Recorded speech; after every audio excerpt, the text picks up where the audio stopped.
He-Man reboots are a bit like buses, it seems. You wait decades for one to show, then two arrive in the same year. While not Netflix's first delve into the Masters of the Universe brand, unlike She-Ra and the Princesses of Power, aka my favourite show of all time... What? It is. Love that show. Revelation is not a fresh start, but rather a direct sequel to the original 80s cartoon. As such, there have been opinions about it, and given I never actually watched the original cartoon, I know mine is likely already being dismissed, but for those of you still watching, here it is. On the mystical planet of Eternia, it's the usual affair of muscle-bound people in varying states of undress, all clobbering each other over the head with suspiciously plastic-looking weaponry. However, in a shocking twist, Prince Adam, secretly the mighty hero He-Man, and his eternal enemy Skeletor are seemingly both killed during a fight for the source of all magic. Hence why the trailers prominently show both of them alive and well in scenes that clearly take place after this. Upon the revelation that she was literally the only member of He-Man's friend group who didn't know his secret, Captain of the Guard Teela quits her position, striking out from a family full of lies to run away with her new tech-savvy best friend.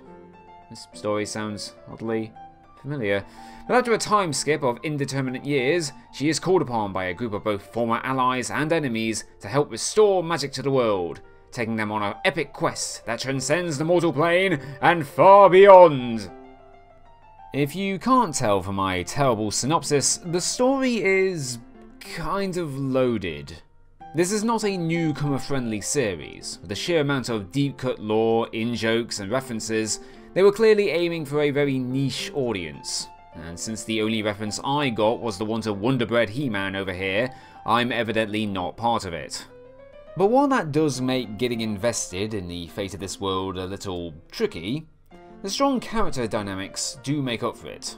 Even without knowing their history, they do a good job demonstrating who they are and what they're about, with each one getting at least one moment to shine, both personality-wise and in action, the latter of which is superb. There was a real weight to the animation, with combatants full of momentum and, well, for lack of a better word, power. It's especially on show in the finale, which feels appropriately grand in scale, if a little mindless with just how much shit is happening on screen at once. These two strong elements, however, do create a bit of an issue with tone. Revelation does fall into that trap a lot of modern revivals do, of introducing very mature themes into what was previously a more PG environment. Here though, it honestly doesn't get much worse than a couple pints of blood, the odd swear word, and an actual sex scene. Evil Lyn is about to literally jump Skeletor's bones. I was not prepared for this. The main problem is that they try to maintain the feel of the classic cartoon with bombastic absurdity and corny jokes, yet at the same time try to introduce more modern sensibilities and realism.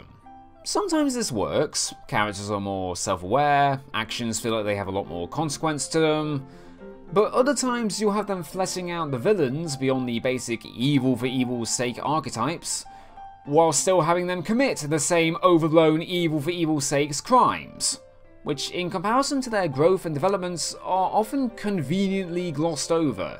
This isn't a case of my actions indirectly killed your mother but we still end up being friends in the end and just never bring it up. This is I consciously murdered billions of people yet still get to be part of the hero group shot and nobody bats an eye. Still, the odd character contrivance, shock death and that aside, the story as a whole works very well, coming together naturally with some decent twists and reveals along the way. This isn't dispassionate writing. Believe me, I know dispassionate writing.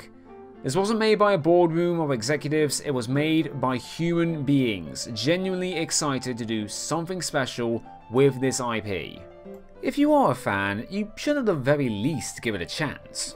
Besides, where else are you going to hear Batman voice Merman? In short, Masters of the Universe Revelation, for all its faults, tries. Oh my god, does it try. In this institution. And Kevin Smith cries sometimes when he's lying in bed to get it all out what's in his head, and the fans are feeling A little pissed. No, I have more. I have more.